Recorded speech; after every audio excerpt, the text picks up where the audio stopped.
Today is a victory day for World War II. We won the war together exactly 80 years ago, so there could be no more perfect morning to reach this historic agreement. And it's beautiful weather out. I will tell you that here, beautiful weather. It's so perfect outside. But it's really, in particular, the agreement with one of our closest and most cherished allies. And we're so happy that that's the way it worked out. I want to thank Prime Minister Starmer and his very talented team for their outstanding work and partnership. Today's agreement with the UK is the first agreement on trade that my has been negotiating over the past 4 weeks. With this deal, the UK joins the United States in affirming that reciprocity and fairness is an essential and vital principle of international trade.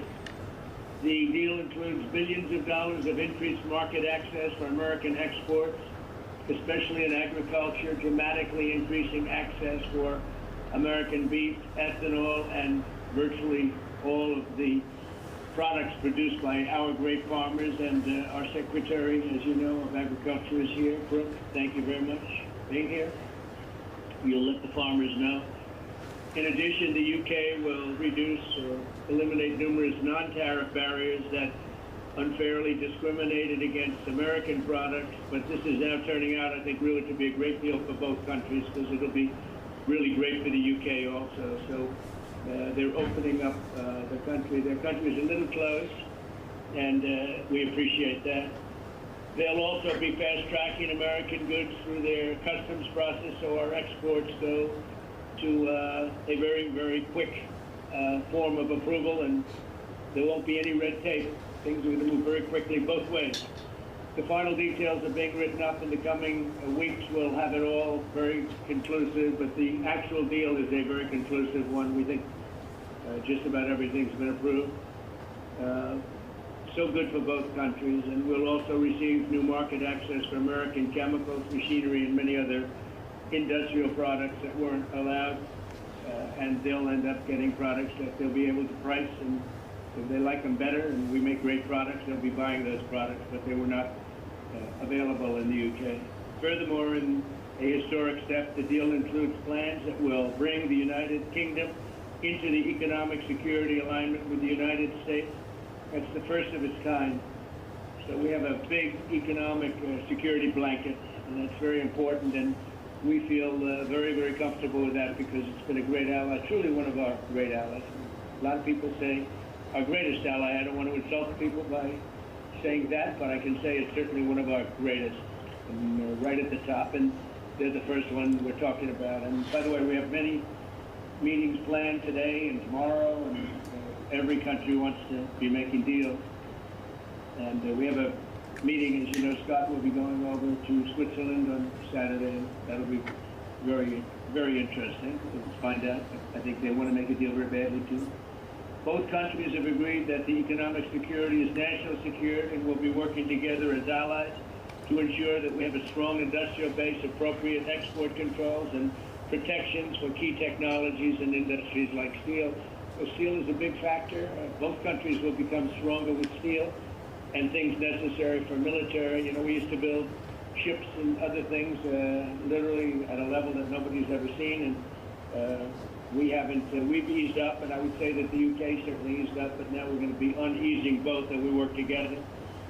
Once again, I want to thank Prime Minister Starmer. He's been terrific for his partnership in this matter. The special relationship and external bond, it's really an external and an internal bond between our two countries will soon be stronger than ever before. And we really do. We have a great relationship. I want to just say that the representatives of UK have been so professional, and it's been an honor doing business with all of them, and in particular the Prime Minister. And I'd like to introduce him now to say a few words. Mr. Prime Minister, please take it away.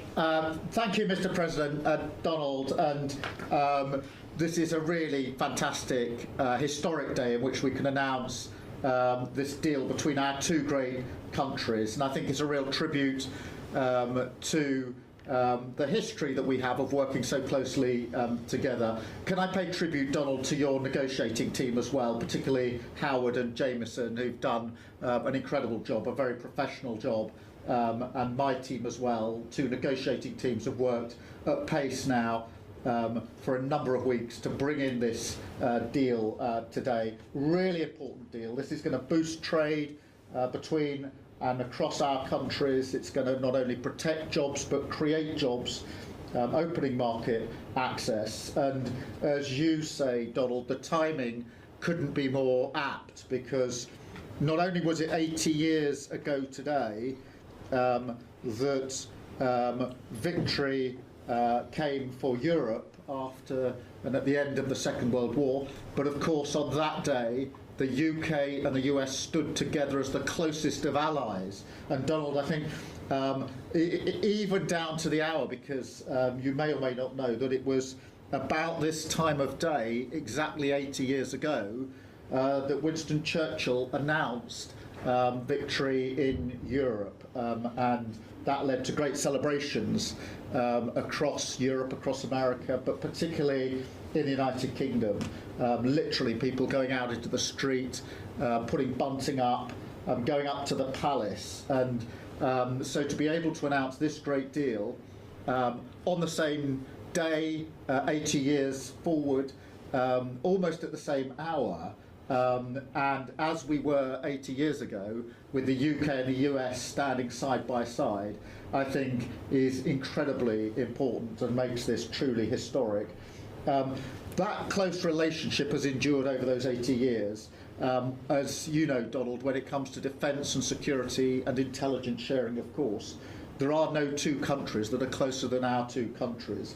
And now we take this into new and important territory by adding trade and the economy to the closeness of our relationship. It is built, as you say, on those notions of fairness and reciprocal arrangements. We've always had a fair and balanced arrangement between our countries. This builds on that, hugely important for sectors like car manufacturing and for steel and aluminium and so many others. And yes, we can finish hammering out some of the details, but there's a fantastic platform here, including, of course, on the tech side, where I think I'm right in saying we're the only two Western countries with trillion-dollar sectors when it comes to tech. And in the end, it comes down to, as you say, Donald, economic security is national security. On national security, we've been absolutely the closest of allies for so many years, keeping the peace through that close alliance, that friendship. And now we add to that this deal on trade and the economy. And I want to thank you for your leadership on that, Donald, and for the way in which your team have negotiated this. And I'm so pleased that we've got this deal, we've finalised it, and we've built an incredible platform for the future. So thank you so much. Donald, I'm now going to go and do a press conference. I think you have your press in with you, but on the details, I think if you've got Howard, etc., we can deal with that through one of my team. That's great. Well, Mr. Prime Minister, thank you very much. We'll have a continued, maybe a better relationship.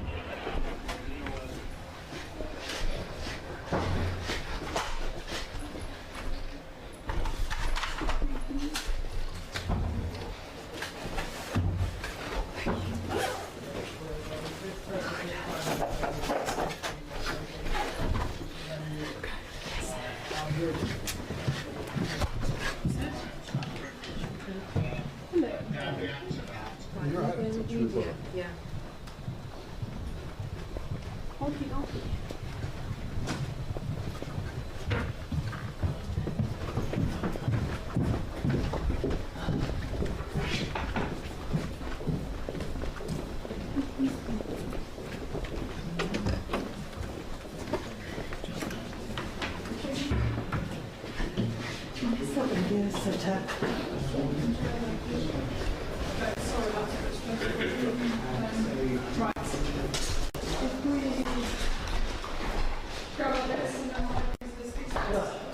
What is the audio setup? You've got an XLR feed.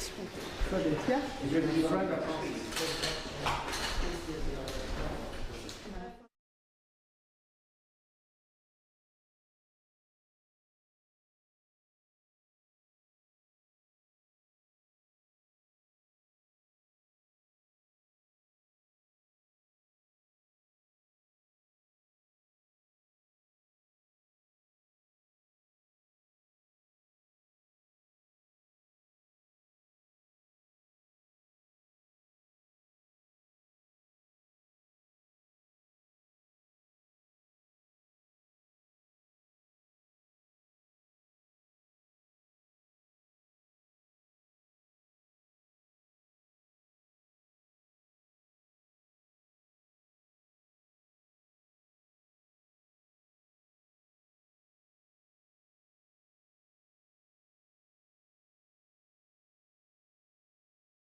Could we remember just to keep live feed off for the time being? Live feed off for the time being, just what we said.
This morning after breakfast.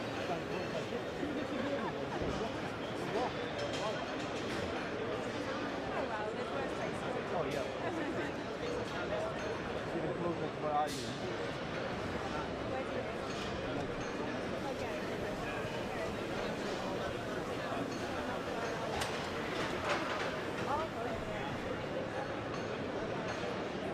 How is it?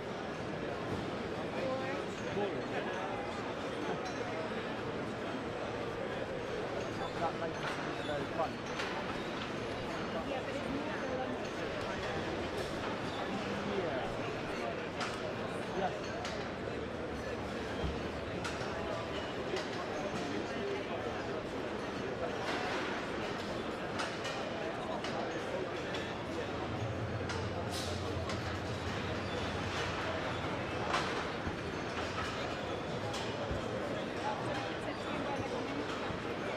I think so, yeah.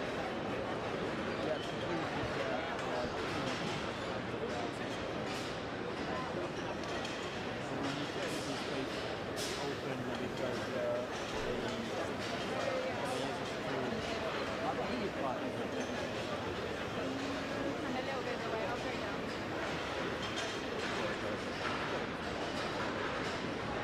one last please.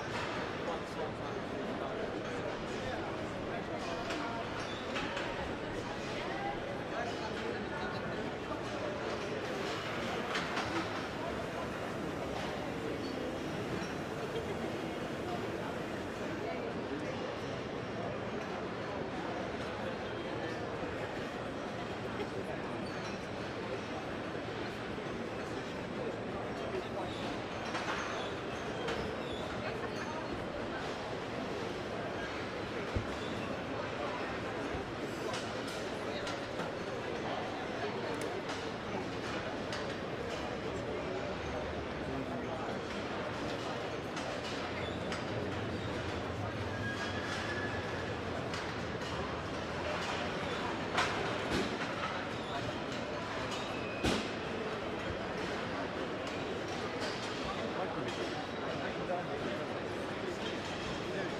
JLR Starmer.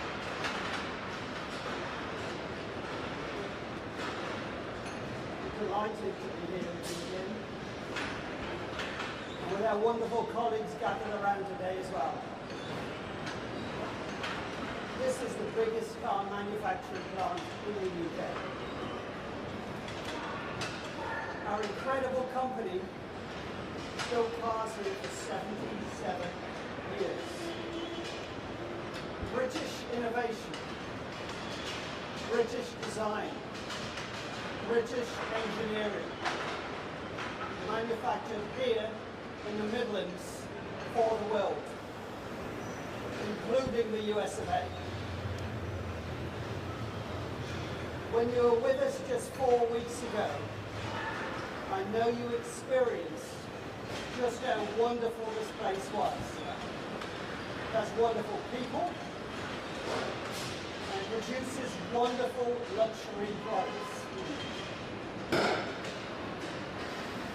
Your commitment that day was to stand by us to the hilt. Your words, to the hilt. And I'm delighted to be able to signal today that those words have been turned into a tariff deal with North America, the US of A, which is significantly goes towards what we need as a company. It creates the certainty that we need to continue to invest going forward. Not only for JLR, but actually for the whole automotive industry in the UK. In the last hour, I've witnessed your discussion with President Trump when you finalised that deal. On behalf of 45,000 people in this company, 250,000 jobs we support in this country. Thank you. I'd like to personally thank your team also, who I know have worked tirelessly to get this done over the last several weeks. We look forward to the continued work we can do together.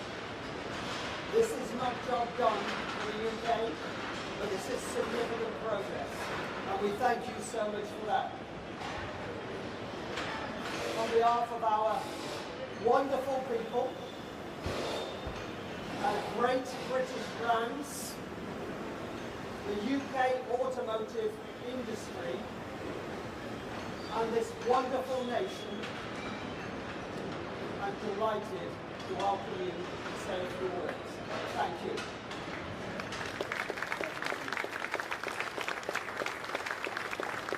Thank you, Adrian, and thank you to all of you. It was fantastic to be with you. What was just a few weeks ago, and really fantastic to come back.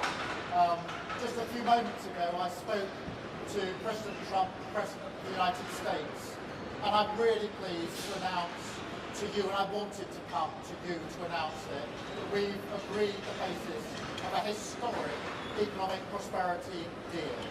And that is a deal that will protect British businesses and save thousands of jobs in Britain. Really important, skilled, well-paid jobs. It will remove tariffs on British steel and aluminium, reducing them to zero. It will provide vital assurances for our life sciences sector so important to our economy, and grant unprecedented market access for British farmers without compromising our high standards. And for the great British cars that you make here, that we see all around us, this deal means that the US tariffs will now be cut from 27.5% down to 10% for 100,000 vehicles every year. That's a huge and important reduction. And I know from when I was last here, how much that would have been weighing on your minds when you knew the size of the tariff that would otherwise be in place. To get that decrease was hugely important to me. And I can tell you, my teams were working really hard on this deal, night and day for weeks. I was working with them. And in politics, what matters sometimes is who you have in your mind's eye when you're making these deals, who you have in your mind's eye when you're taking decisions. And what I took away from here last time was you and the brilliant work that we do, and had you in my mind's eye as we did that. And we've got scope now to increase that quota as we go forward. So this is not fixed. This is where we've got to. And all of these tariff cuts will come into place as soon as possible. And that's really important as well in relation to the work that you're doing and the brilliant path that you make. And as Adrian said, I was here with you just, as I say, a few weeks ago. And I promised you that I would deliver in the national interest. And today I'm really pleased to come back here to be able to look you in the eye and to say I've delivered on the promise I made to you. And that's why as soon as I knew this deal was coming in today, I said I want to come back to JLR to talk to the workforce there for whom this means so much. Now, of course, we are the first country to secure such a deal with the United States. And in an era of global insecurity and instability, that is so important. The great challenge of our age is to secure and to renew Britain. And that is what we're going to do. Acting in the national interest, shaping this new era, not being shaped by it. If it's not good for Britain, we won't do it. If it doesn't mean more money in people's pockets, we won't do it. If it doesn't mean security renewal in every part of the country, we won't do it. But that doesn't mean we're turning inward. Instead, we're sending a message to the world that Britain is open for business, seeking trade agreements with India on Tuesday, with the US today, and working to boost trade with other partners too, including, of course, the EU, with whom we have a really important meeting just a week on Monday, making deals that will benefit working people. And you know, in recent years, an idea has taken hold that you somehow show your strength by rejecting your allies, that you shut the door, put the phone down, storm off. I've had plenty of people urging me to do that, rather than stay in the room and fight for the interests of our country. And I want to be absolutely crystal clear, that is not how this government operates. It's never how we will operate. We don't storm off, we stay in the room and we negotiate and we work for our country with the national interest foremost in our mind. Because the other way of working doesn't deliver the benefits that working people need. So I also want to be clear, this is just the start. With the deal we've done today, we can say jobs saved, jobs won, not job done, because we're more ambitious for what the UK and the US can do together. So we're hammering out further details to reduce barriers to trade with the United States across the board. We have £1.5 trillion invested in each other's economies, creating 2.5 million jobs across both countries. There are so many areas where I think we can do even more than that and put pounds in the pockets of working people across the United States. As the two biggest services exporters in the world, we will bring down barriers, creating jobs in our private sectors, in Leeds, in Manchester, London, Birmingham. As the only two Western nations with trillion-dollar tech sectors, we will go further to deepen the partnership in new technologies to shape the innovations of the next century together and create the jobs of the future. Because look, our history shows that we can achieve when we work together. And what timing for this deal, that we've agreed this deal on VE Day. 80 years ago today, Churchill was addressing the nation at the end of the Second World War, victory in Europe. And we were standing in the United Kingdom with the United States on defence and security. And for 80 years we've been the closest of partners. And today we've added to that trade and the economy in a special relationship between us, defined by peace and economic prosperity. So it's fitting today that we renew the bond on the 80th anniversary of the year. I'm going to take some questions in a minute, then I do want to spend some time with you because I know how important this is for you, all of your work colleagues here, all of your families who I know will have been worried about what is going to happen. Of course they're worried, they're proud of what you do, worried about what might have happened, but not just you and your families, but your communities and all the other jobs that depend on the work that you do here. You're iconic, we're proud of what you do, but I promised you we would do whatever we need to do to get to a position where we can ensure that your brilliant work continues and thrives in the future. I meant that as a promise made, and a promise I always intended to deliver to you. I'm trying to catch everybody's eyes because, as I say, in politics what matters is who are you thinking about, who have you got in your mind's eye when you're having those conversations, whether it's President Trump just now, or last night, halfway through the Arsenal game, or whether it's the teams negotiating as they've been over weeks and days.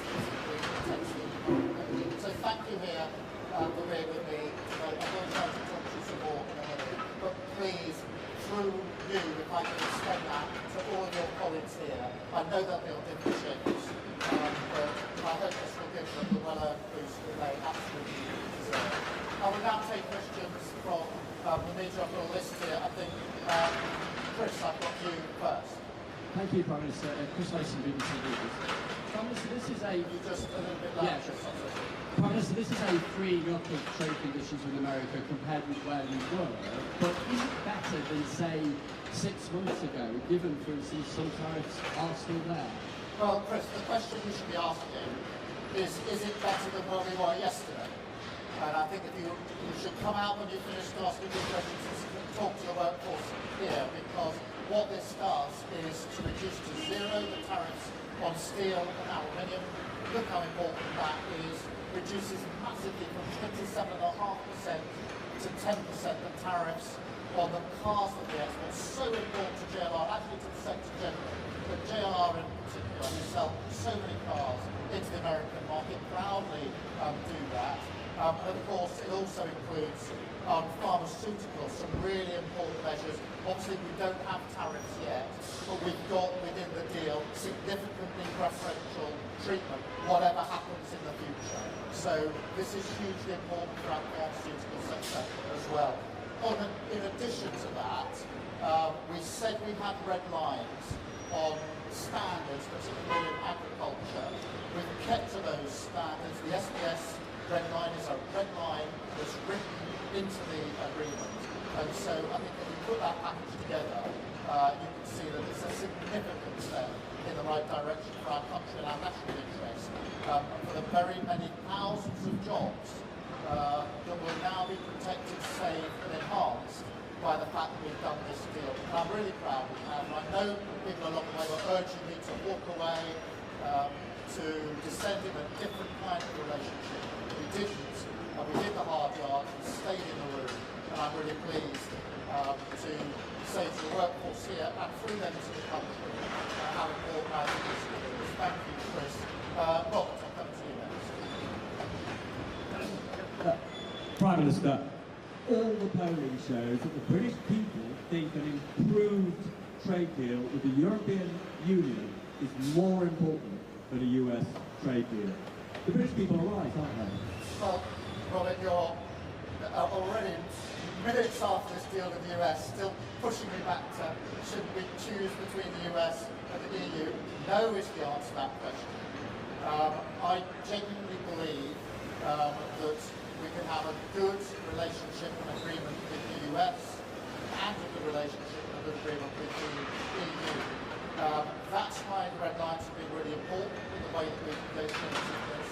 But look what we've shown this week, that through patience, through pragmatism, through not doing politics as performance, but doing politics as the serious art of negotiation. We've got a deal 48 hours ago in India, which of course also deals with car manufacturing, by the way, through the discussions we had there.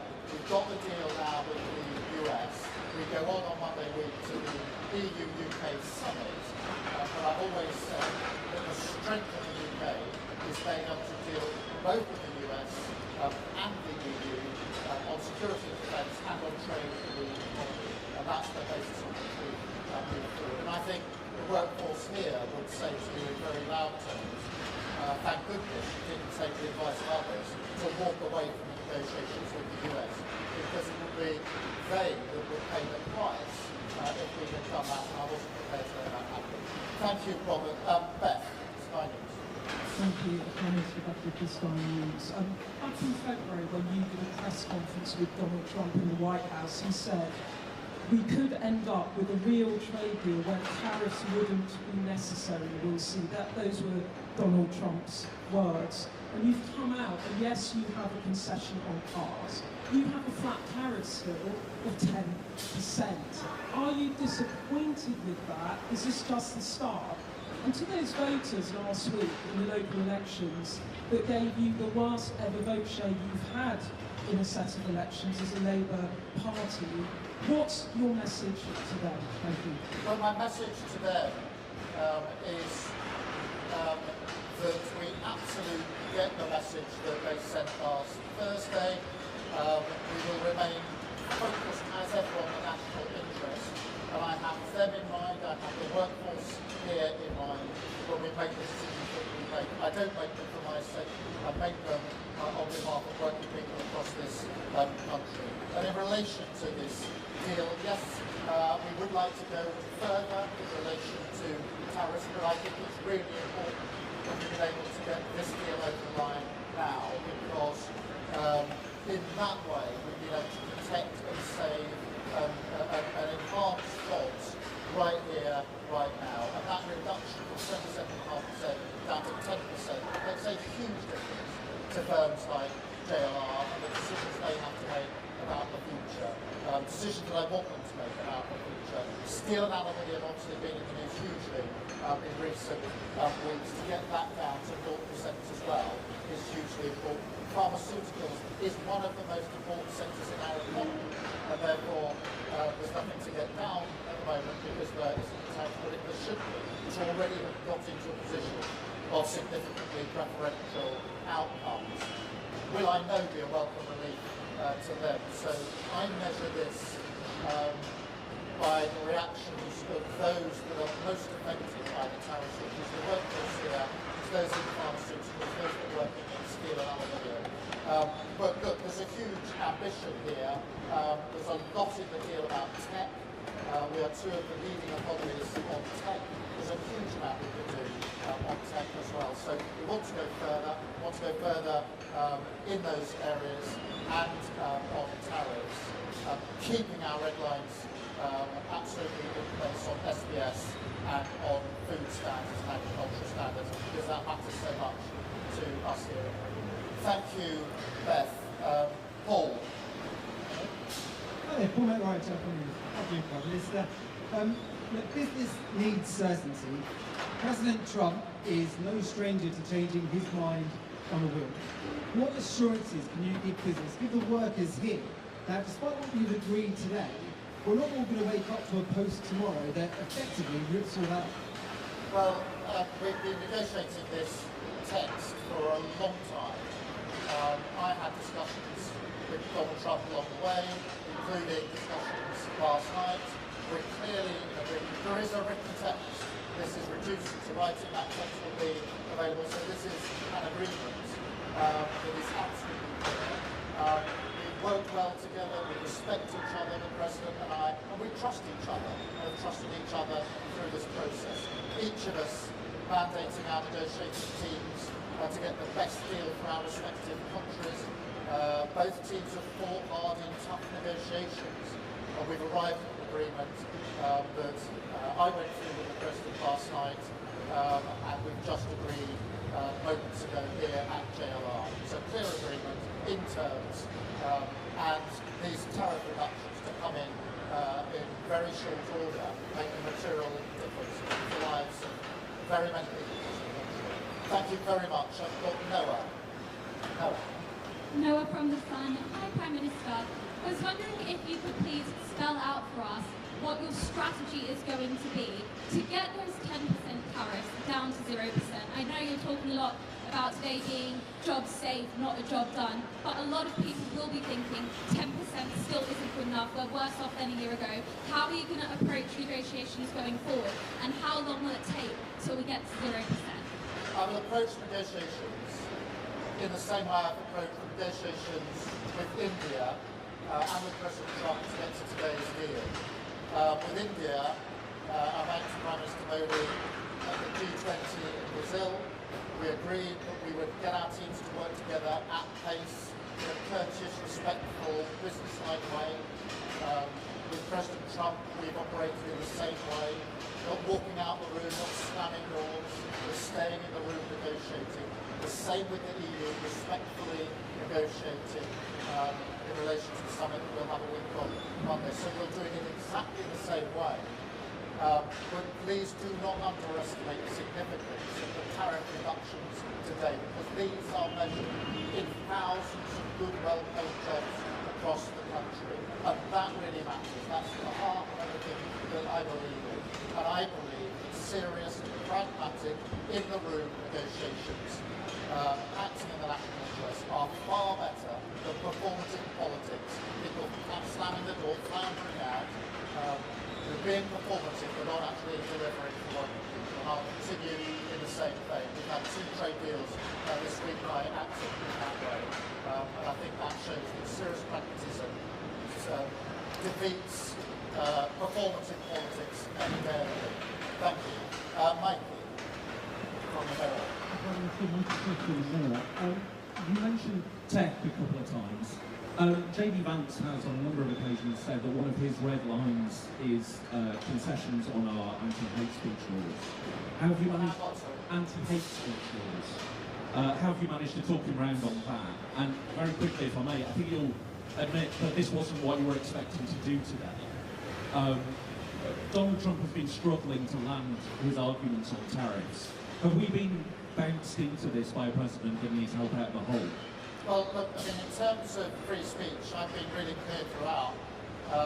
We've had free speech in this country for a very, very long time. It's one of our foundational principles on which we're all very, very proud, and that will long, long be the case. There's nothing in this deal that impinges on that in any way whatsoever. In relation to the timing of this, no, not at all. Our teams have been hard at work for weeks on end.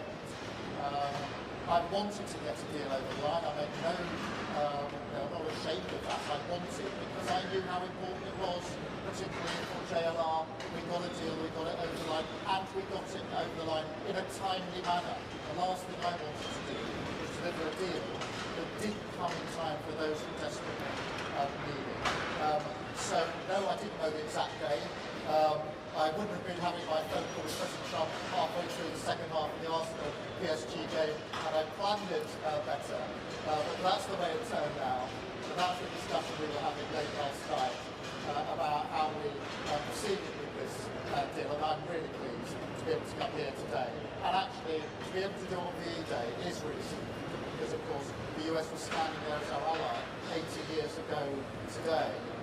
So today is an opportunity to reflect on the fact that today we stand together as allies on security and defence. Of course, there are no 2 countries that are closer on security and defence, but now we add trade and economy to those issues where we're the closest allies. I'm really pleased about that. And then Hugo. Thank you, Prime Minister. Hugo Jai from the iPaper.